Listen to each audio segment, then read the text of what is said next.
Assalamualaikum warahmatullahi wabarakatuh. Di sini kami akan mempresentasikan hasil diskusi kelompok kami yang berjudul Analisis Laporan Keuangan pada PT Unilever Indonesia Tbk periode 2019 sampai 2023. Sebelumnya, perkenalkan, nama saya Rika Kartika Simatupang dan teman-teman saya Resa, Nandadita, dan Wahyuni. Latar belakang. Setiap perusahaan pasti membuat laporan keuangan atas keluar masuknya arus dana perusahaan, baik itu yang dimanfaatkan untuk biaya operasional atau biaya lainnya. Membuat laporan keuangan tidak bisa sembarangan, karena nantinya akan dilakukan analisa untuk mengetahui setiap detail dari komponen yang ada.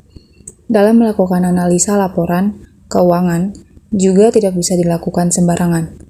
Analisis atau analisa dapat diartikan sebagai mengidentifikasi, mengelola, menilai, mempelajari, bahkan membandingkan.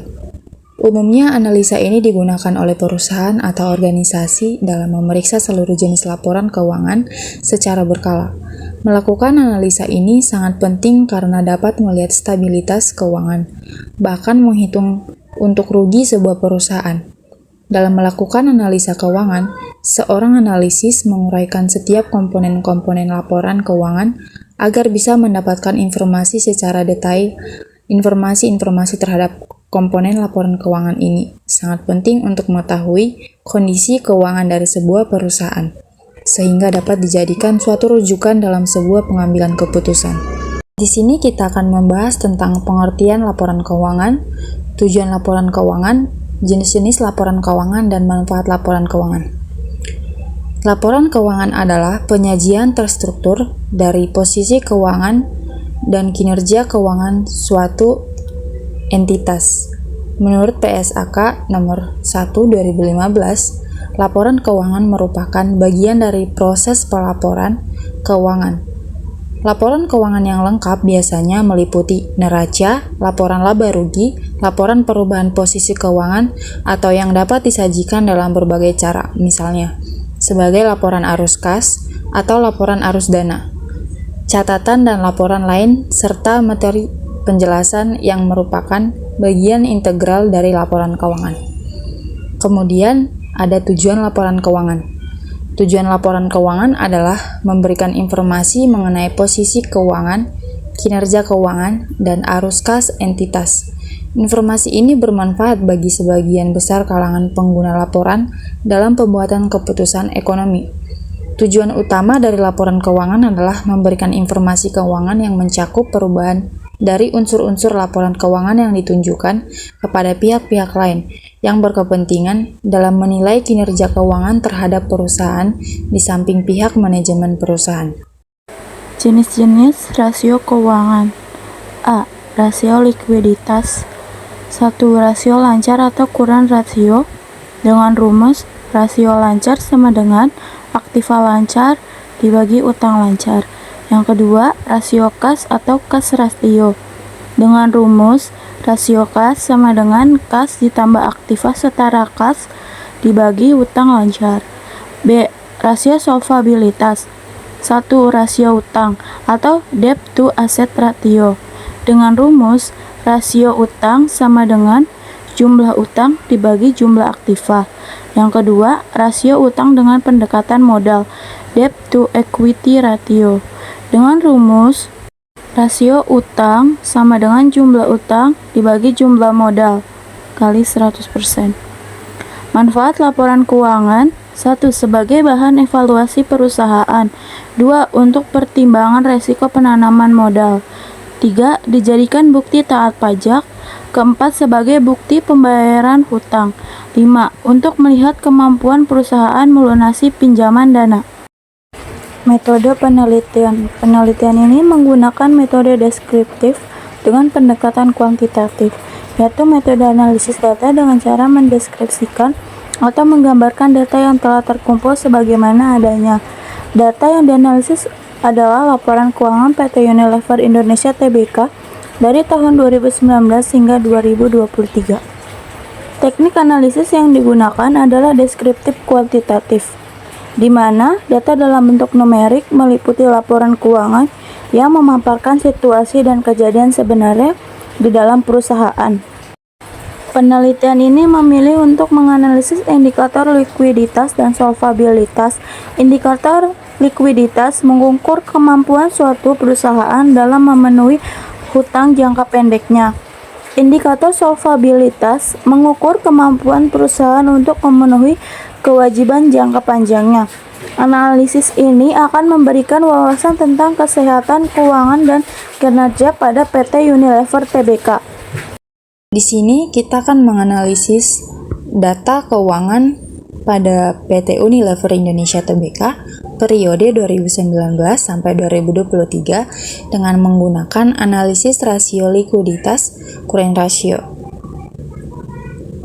Dari tabel yang telah dianalisis dijelaskan bahwa PT Unilever Indonesia Tbk pada tahun 2019 nilai CR-nya adalah 65,29%, kemudian naik sebesar 0,8% pada tahun 2020. Tahun 2021 terjadi penurunan CR sebesar 4,68%.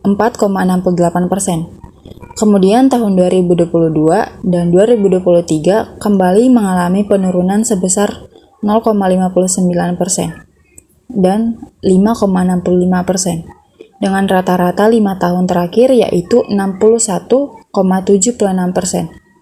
Jika dibandingkan dengan rata-rata standar industri yang digunakan yaitu 200%, sesuai dengan pernyataan Halim dan Hanafi 2016, bahwa untuk standar CR berkisar 200%, menunjukkan perusahaan dalam keadaan yang sangat baik. Hal ini berarti nilai CR perusahaan ini masih jauh di bawah standar industri, di mana nilai utang lancar lebih besar dari aset lancar, yang berarti bahwa perusahaan kekurangan modal untuk membayar utangnya. Hal ini juga berarti bahwa perusahaan dalam kondisi liquid dikarenakan perusahaan tidak mampu melunasi utang lancar dengan menggunakan aktiva lancar yang dimilikinya. Quick ratio, di sini ada tabel yang terdiri dari tahun dari 2019 sampai 2023, lalu aset lancar per tahunnya, persediaan per tahunnya, utang lancar per tahunnya, dan QR per tahunnya. Dari tabel yang dijelaskan bahwa PT Unilever Indonesia Tbk pada tahun 2019 memiliki nilai QR sebesar 47,70%. Pada tahun 2020, mereka mengalami kenaikan sebesar 0,95%. Namun, pada tahun 2021, 2022, dan 2023 mengalami penurunan nilai QR sebesar 5,96% pada tahun 2021, lalu 1,97% pada tahun 2022, dan 6,13% pada tahun 2023, dengan rata-rata 5 tahun terakhirnya yaitu 41,87%. Jika dibandingkan dengan rata-rata standar industri yang digunakan yaitu sebesar 50%, hal ini berarti bahwa QR perusahaan ini masih sangat jauh di bawah dari standar industri. Artinya, kinerja keuangan perusahaan tidak mampu untuk membayar utang lancarnya dengan aset lancar yang dimiliki tanpa memperhitungkan persediaannya. Cash ratio. Di sini ada tabel dari tahun 2019 sampai 2023 dengan kas dan setara kas, lalu ada utang lancarnya dan cash rasionya dari setiap tahun. Dan dari tabel yang telah dianalisis dijelaskan bahwa PT Unilever Indonesia Tbk pada tahun 2019 nilai CR-nya adalah 4,81%, lalu pada tahun 2020 itu 6,32%. Itu mereka mengalami kenaikan sebesar 1,51%, lalu mengalami penurunan drastis pada tahun 2021 sebesar 3,71%, namun pada tahun 2022 mengalami kenaikan sebesar 1,43% dan pada tahun 2023 kembali mengalami kenaikan sebesar 5,05% dengan rata-rata 5 tahun terakhirnya sebesar 5,38%. Jika dibandingkan dengan rata-rata standar industri yang digunakan yaitu 50%, hal ini berarti cash ratio perusahaan masih sangat jauh di bawah standar industri. Artinya, kinerja keuangan dan perusahaan tidak mampu melunasi utang lancarnya menggunakan kas dan setara kas yang dimilikinya. Padahal, rasio ini menunjukkan kemampuan sesungguhnya bagi perusahaan untuk membayar utang lancar tanpa perlu menunggu untuk menjual aset atau menagih piutang lainnya. Debt to asset ratio PT Unilever Tbk pada tahun 2019 sampai 2023. 2019 debt to asset ratio dengan hasil 74,42. 2020 dengan debt to asset ratio 75,96%. 2021 debt to asset rasionya 77,34%. 2022 debt to asset rasionya 78,18%. 2023 debt to asset rasionya 79,71%. Dapat disimpulkan, rasio utang terhadap aset perusahaan pada tahun 2019 adalah 74,42%, meningkat 1,54% dari tahun sebelumnya. Rasio ini masih tergolong tinggi dengan total 77,34% di tahun 2021, 78,18% di tahun 2022, dan 79,71% di tahun 2023. Hal ini mengindikasikan bahwa rasio utang terhadap aset perusahaan dalam kondisi yang kurang baik karena mengalami penurunan sejak tahun 2019. Rasio utang terhadap aset yang tinggi dapat merugikan kemampuan perusahaan dalam memenuhi kewajiban utangnya karena tidak dapat melunasi utangnya. Debt to equity ratio pada tahun 2019 didapatkan hasil 290,95%. 2020 didapatkan 315,90%. 2021 didapatkan 341,27%. 2022 didapatkan 358,27%.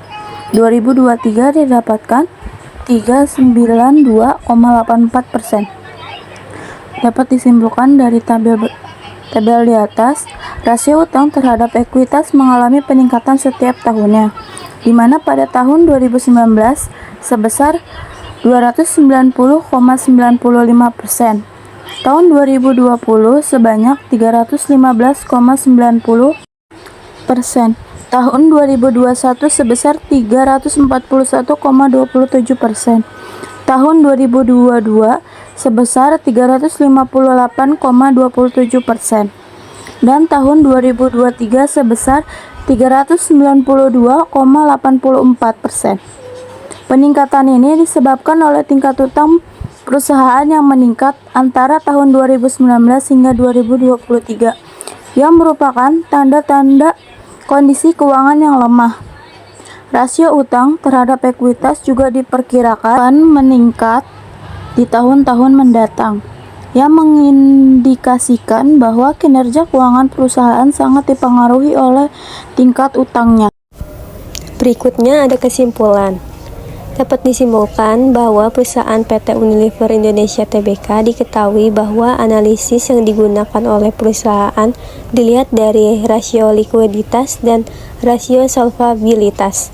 Ternyata belum semuanya baik, dikarenakan dari perhitungan rasio likuiditas pada nilai CR, perusahaan ini masih jauh di bawah standar, di mana itu artinya bahwa perusahaan kekurangan modal untuk membayar utangnya, yang membuat perusahaan mengalami kondisi liquid karena tidak bisa melunasi utang. Dan nilai terhadap QR mengalami hal yang sama dengan nilai CR. Nilai QR masih jauh di bawah standar. Kinerja keuangan perusahaan tidak mampu membayar utang lancarnya dengan aset lancar yang dimiliki tanpa memperhitungkan nilai persediaannya. Rasio solvabilitas ternyata tidak input dari hal demikian. Nilai debt to asset ratio dan debt to equity ratio belum baik. Itu disebabkan oleh nilai rasio dari tahun 2019 sampai tahun 2023 terus mengalami kenaikan karena hutang jangka pendek dan hutang jangka panjangnya terus meningkat setiap tahunnya, dan semakin besar pendanaan perusahaan yang berasal dari hutang dikarenakan debt to equity ratio yang semakin tinggi, serta perusahaan belum mampu untuk terlepas dari jumlah utang yang terus meningkat setiap tahunnya. Berikutnya ada saran. Kami menyarankan agar pihak manajemen hendaknya dapat lebih meningkatkan kinerja keuangan perusahaan agar dapat menghindari adanya tingkat likuiditas yang terlalu tinggi.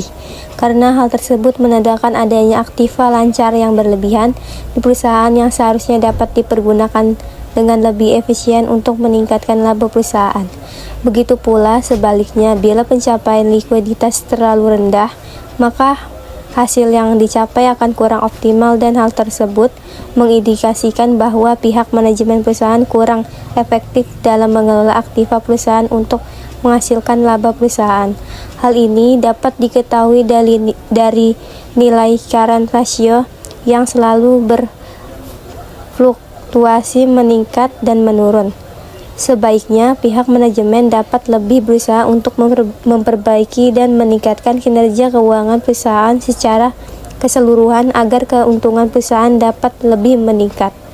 Pihak manajemen perusahaan hendaknya dapat lebih mengawasi, menjaga, dan mengelola dengan sedemikian rupa kenaikan biaya penjualan agar kenaikan biaya sebanding dengan tingkat penjualan yang pada akhirnya akan diperoleh laba perusahaan yang semakin tinggi.